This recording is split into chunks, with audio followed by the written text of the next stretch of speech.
Welcome to your own video a road to history. मैं doctor Akhilesh Kumar फिर से आपसे मुखातिब हूँ एक नए टॉपिक को लेकर। फ्रेंड्स, आज का चैप्टर शुरू करने के पहले मैं एक सूचना देना चाहता हूँ। मैं फरवरी फर्स्ट वीक से कुछ बैचेस शुरू करने जा रहा हूँ। ऑनलाइन क्लासेस होगी उसकी।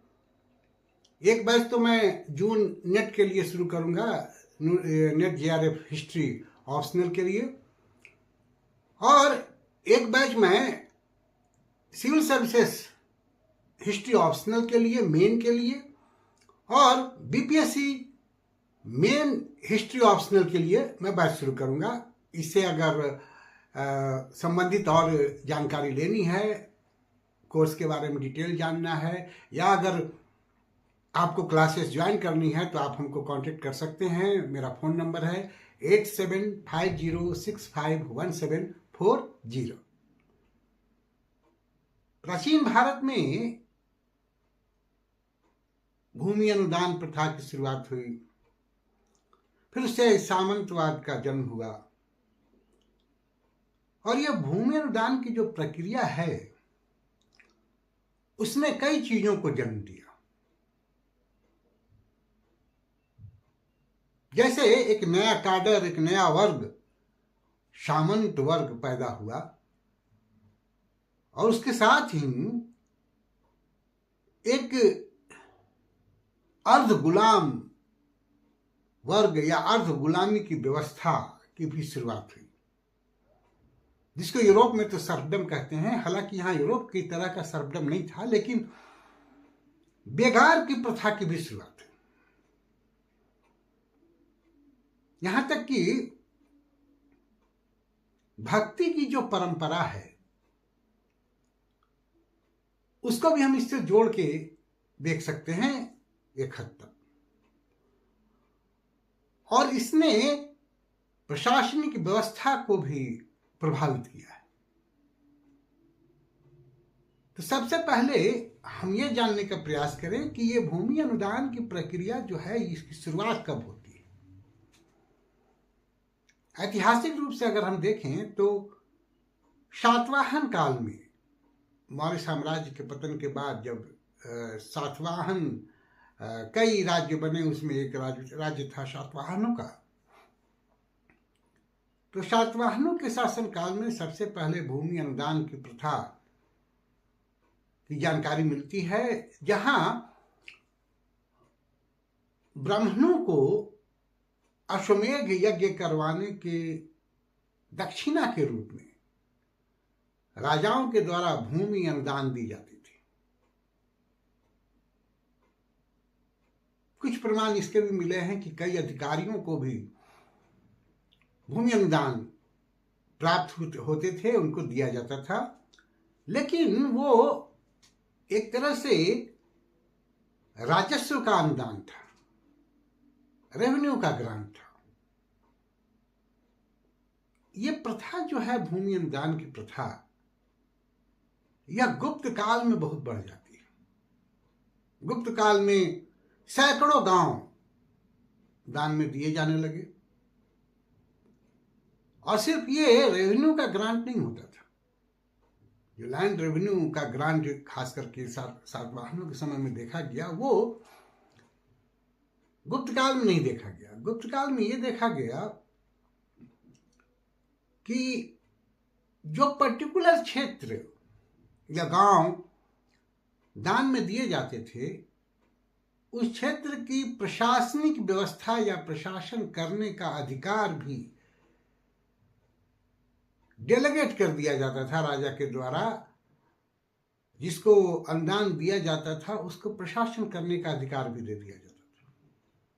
यहां तक कि उस क्षेत्र में अगर कोई माइंस है तो उस माइंस को भी एक्सप्लोर करने का, उसको यूटिलाइज करने का, उसको एक्सट्रैक्ट करने का अधिकार उसको दे दिया जाता था। तो इस प्रकार से एक नया वर्ग उत्पन्न होता है गुप्तोत्तर काल में,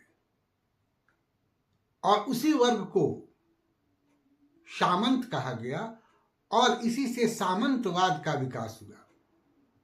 हालांकि सामंतवाद का जो स्वरूप है, जो नेचर है, उस पर विभिन्न इतिहासकारों में बहुत डिबेट है। बहुत सारे इतिहासकार अलग अलग बातें करते हैं। कुछ तो मानते नहीं है कि सामंतवाद था भारत में, कुछ इसको यूरोपीय सामंतवाद से अलग मानते हैं। इस तरह के बहुत सारे डिबेट हमको इतिहास में मिलते हैं। सर्वप्रथम डी.डी. कौशाम्बी इस सामंतवाद पर चर्चा करते हैं, बाद में आर.एस. शर्मा भी इस पर चर्चा करते हैं, और डी.सी. सरकार का भी इस पर अपना मंतव्य है।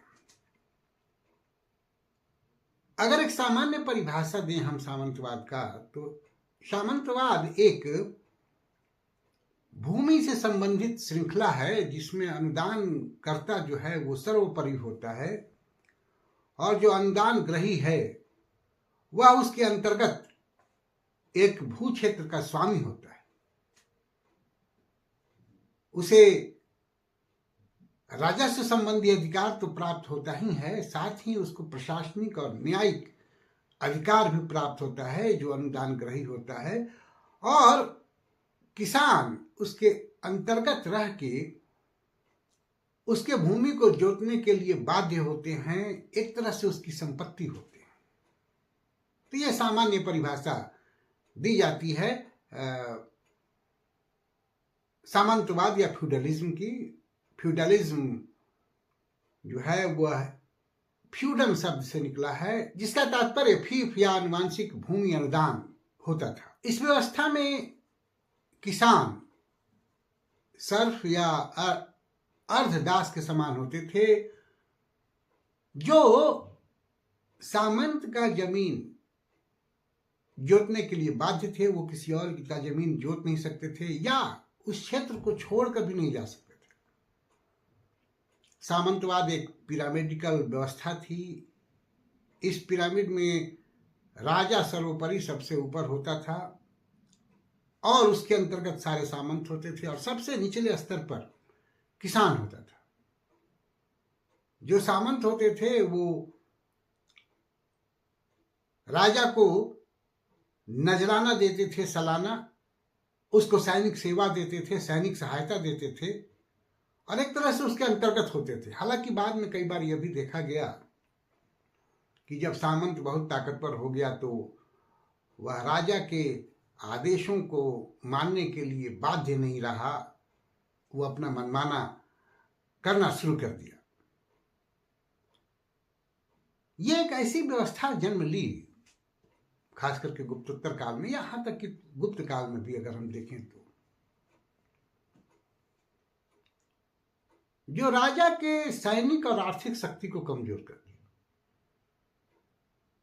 बड़े पैमाने पर जब भूमि अनुदान गुप्त काल में दिया जाने लगा, गुप्त काल के अंत में, तो जो एक स्रोत होता था राजा का, आर्थिक स्रोत जिससे राजकोष भरता था, लैंड रेवेन्यू, उसकी हानि हुई। अब जो लैंड रेवेन्यू है वह राजा के द्वारा क्लेम नहीं किया जाता था। अब राजा के राजकोष में वो नहीं जाता था, बल्कि वह सामंतों के राजकोष में जाने लगा। सामंत उसका क्लेम करने लगे और एक सालाना नजराना दे देते थे। तो जो एक आर्थिक स्रोत था राजा का, वो आर्थिक स्रोत समाप्त हो गया। और जब आर्थिक स्रोत समाप्त हो गया तो सैन्य बल रखना भी मुश्किल हो गया, क्योंकि जो सैन्य बल है उसके लिए, जैसे मौर्य पीरियड में हम देखते हैं कि कैश दिया जाता था सैनिकों को, पेमेंट, या जितने भी अधिकारी थे उनको पेमेंट दिया जाता था कैश। तो उनको देने के लिए सैनिकों को आर्थिक स्रोत की जरूरत थी, जिस पर सामंतों का कब्जा हो गया। और शायद यही कारण है कि राजा जो है वो सामंतों के सैनिक सहायता पर आश्रित हो गया। अब यह एक बड़ा एक मुश्किल व्यवस्था थी। अब जो सैनिक थे जिनको वेतन देने का काम सामंतों का हो गया था, तो नेचुरल है वो जिससे वेतन लेते थे उसे के प्रति वफादार होते थे। वो राजा के प्रति उतने वफादार नहीं हो सकते थे जैसा कि मौर्य पीरियड में था। कई बार ऐसा भी होता होगा कि राजा को अगर सैनिक सहायता चाहिए तो 2-3 सामंत अपने अपने सैनिकों को भेजते होंगे, तो एक कोऑर्डिनेशन का प्रॉब्लम होता होगा। अलग अलग सामंतों के अंतर्गत जो सैनिक थे उनकी अनुशासन पद्धति या शिक्षा या ट्रेनिंग अलग होती होगी, तो एक कोऑर्डिनेशन की समस्या होती होगी। तो जो एक सेंट्रल स्टैंडिंग आर्मी होती है वो एक अलग होती है व्यवस्था, वो एक तरह से डिसिप्लिन होती है, एक तरह से ट्रेंड होती है और वो राजा के प्रति वफादार होती है। ये सारी चीजें जो सामंतों के द्वारा सेना दी जाती थी उसमें लैक करती होगी, उसमें नहीं रहती होगी। तो एक सैन्य व्यवस्था की कमजोरी इस सामंतवाद के कारण हमको गुप्त काल में देखने को मिलता है और गुप्तोत्तर काल में भी हमको देखने को मिलता है। जैसा कि मैंने पहले बताया कि विभिन्न इतिहासकारों के अलग अलग मत हैं। कुछ इतिहासकार यूरोपियन फ्यूडलिज्म और इंडियन फ्यूडलिज्म में एक अंतर मानते हैं और इसलिए भारत के इतिहास सामंतवाद को भारतीय सामंतवाद का नाम देते हैं। कुछ इतिहासकार तो मानते ही नहीं है कि पूर्व मध्यकाल में इस तरह की कोई व्यवस्था थी, सामंतवादी व्यवस्था। वो इसको अलग अलग नाम से, जो भी उस समय राजनीतिक व्यवस्था थी उसको अलग नाम से पुकारते हैं, जैसे इंटीग्रेटेड पॉलिटी के नाम से या सेगमेंटेड स्टेट के नाम से इसको पुकारते हैं। तो इस प्रकार से अलग अलग मत देते हैं। अब ये जो सामंतवादी व्यवस्था है इसमें यह भी देखा गया, खास करके हर्षोत्तर काल में और कुछ हद तक गुप्त काल में भी, कि ब्राह्मणों को जो दान में दी जाती थी जमीन, उनसे नजराना भी नहीं लिया जाता था। लेकिन अन्य लोगों को जो गांव के गांव दिए जाते थे भूमि अनुदान के रूप में, उनसे नजराना लिया जाता था। और यह व्यवस्था हेरिडेटरी व्यवस्था थी, पीढ़ी दर पीढ़ी यह एक पीढ़ी से दूसरी पीढ़ी में चली गई। अगर देखा जाए तो राजा का कंट्रोल धीरे धीरे इस पर समाप्त हो गया। रमिला थापर इस पूरे व्यवस्था को 2 चरण में बांटती हैं। एक 8वीं से 10वीं शताब्दी का जो पीरियड है,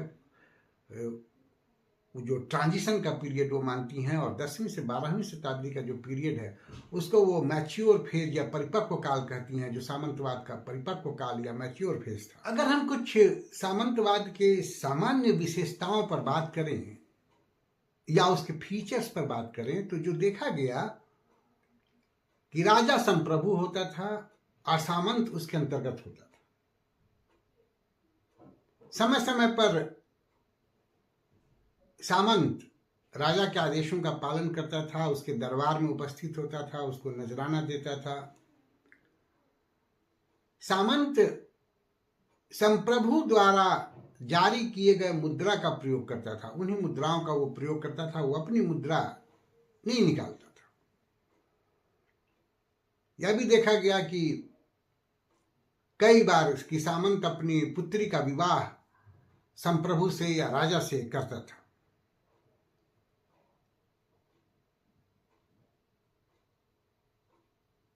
इसके एवज में संप्रभु या राजा सामंत को कुछ विशेषाधिकार प्रदान करता था। यह भी माना गया कि सामंत जो है उसको राजा के प्रति निष्ठावान होना होगा, और अगर वो निष्ठा को प्रदर्शित नहीं करता है, निष्ठावान नहीं रहता है, तो यह एक घोर पाप का विषय माना जाता है। जैसा कि मैंने पहले बताया कि कुछ जो अनुदान थे वो वैयक्तिक थे और कुछ हेरिडेटरी थे। हालांकि व्यवहार में अगर देखा जाए तो जितने भी भूमि अनुदान थे वो हेरिडेटरी ही थे। जो भूदान अनुग्रही था उसको यह भी अधिकार था कि वह जो भी दान में उसको भूमि मिली है वो किसी अन्य को, उसका एक टुकड़ा किसी अन्य को वो दे सकता था दान में, और इसके लिए उसको संप्रभु या राजा से अनुमति लेने की कोई आवश्यकता नहीं होती थी।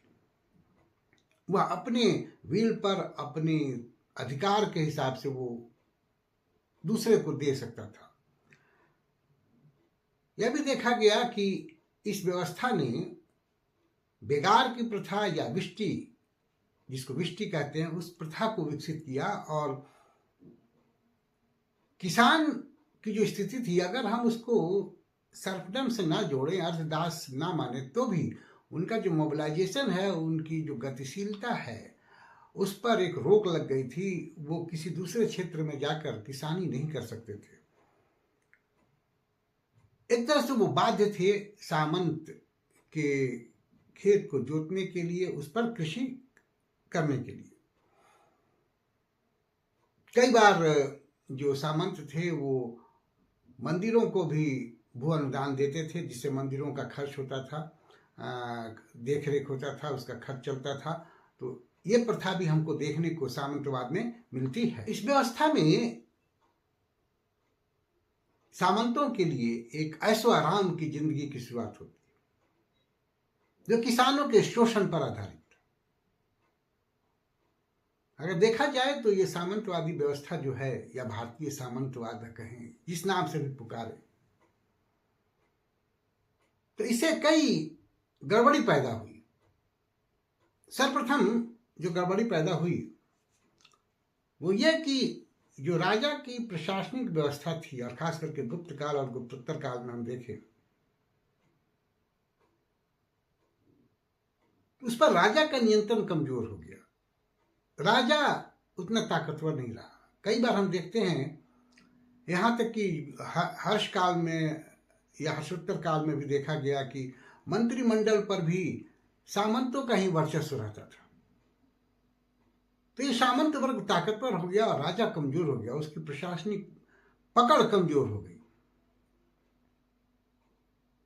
दूसरी बात जो देखी गई कि सामंतवाद कृषि पर आधारित एक व्यवस्था थी, तो इससे जो अर्बन सेंटर्स थे और जो ट्रेड है वो डिक्लाइन होने लगा। गुप्त काल में ही हम देखते हैं कि सबसे ज्यादा सोने के सिक्के चलते हैं, लेकिन गुप्तोत्तर काल में हमको बहुत कम सिक्के मिलते हैं। कॉइन्स का एविडेंस बड़ा कम मिला है। अर्थात जो इकोनॉमी है वो क्लोज्ड इकोनॉमी होने लगी, ट्रेड का ह्रास हो गया, अर्बन सेंटर डिक्लाइन हो गए। एक ग्रामीण व्यवस्था या एक रूरल व्यवस्था या एग्रीकल्चर बेस्ड व्यवस्था विकसित होती है हमको गुप्तोत्तर काल में, और यह सामंतवाद की एक बहुत बड़ी कमी है।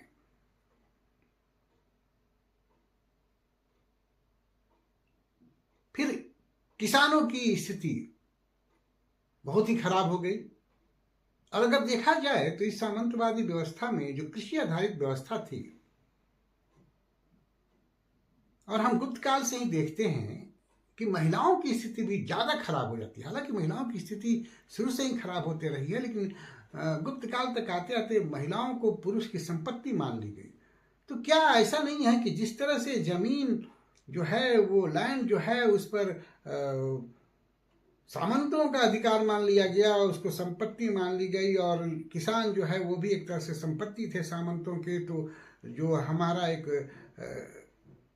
बहुत बड़ा वर्ग है, महिलाओं का वर्ग, वो महिलाएं भी इसी में समाहित हो गई और उनको भी संपत्ति मान लिया गया।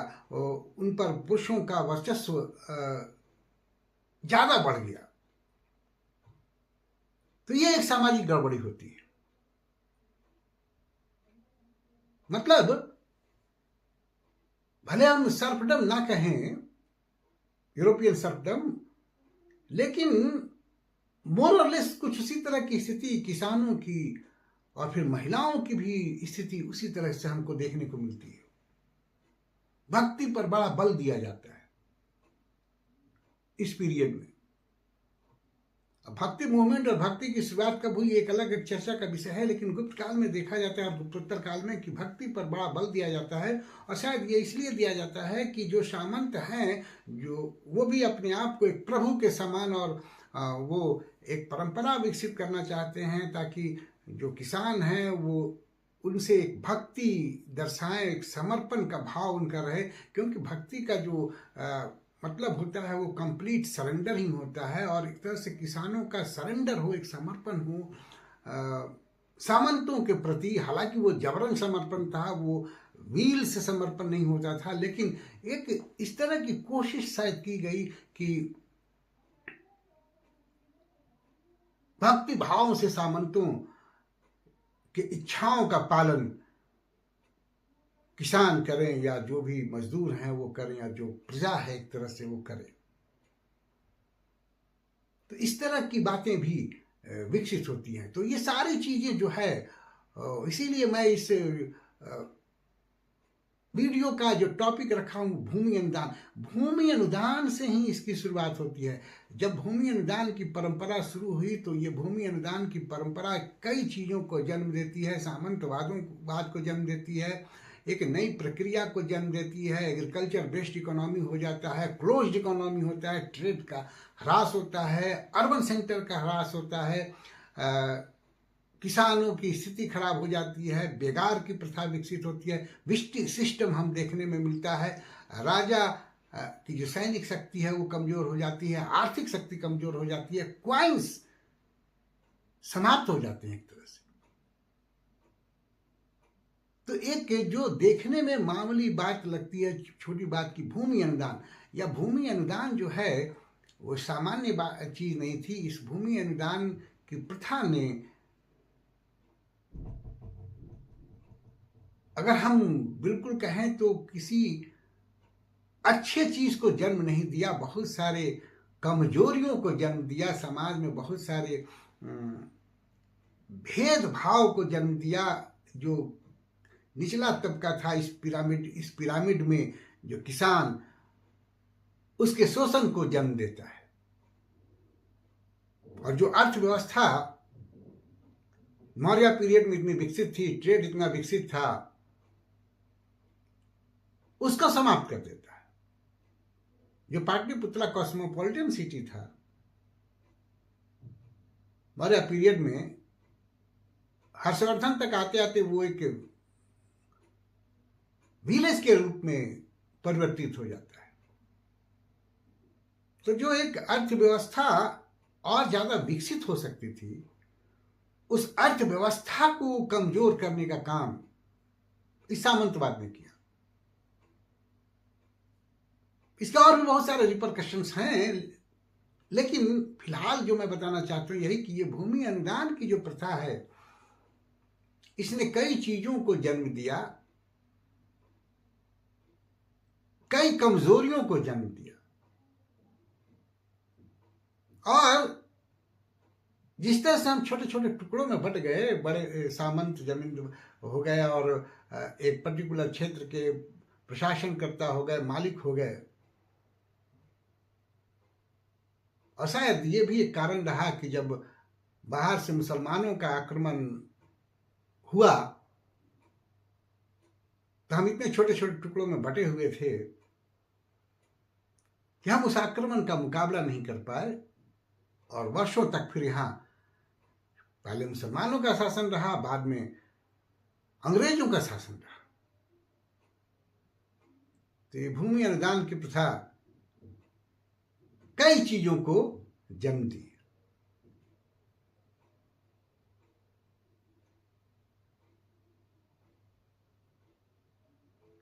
तो सामंतवाद, जो जिसे भारतीय सामंतवाद, या कई लोग जो इंटीग्रेटेड पॉलिटी या सेगमेंटेड स्टेट की बात करते हैं, तो इस पर हम कभी अलग से चर्चा करेंगे कि सेगमेंटेड स्टेट और इंटीग्रेटेड पॉलिटी क्या है, किसी अन्य वीडियो में बताएंगे।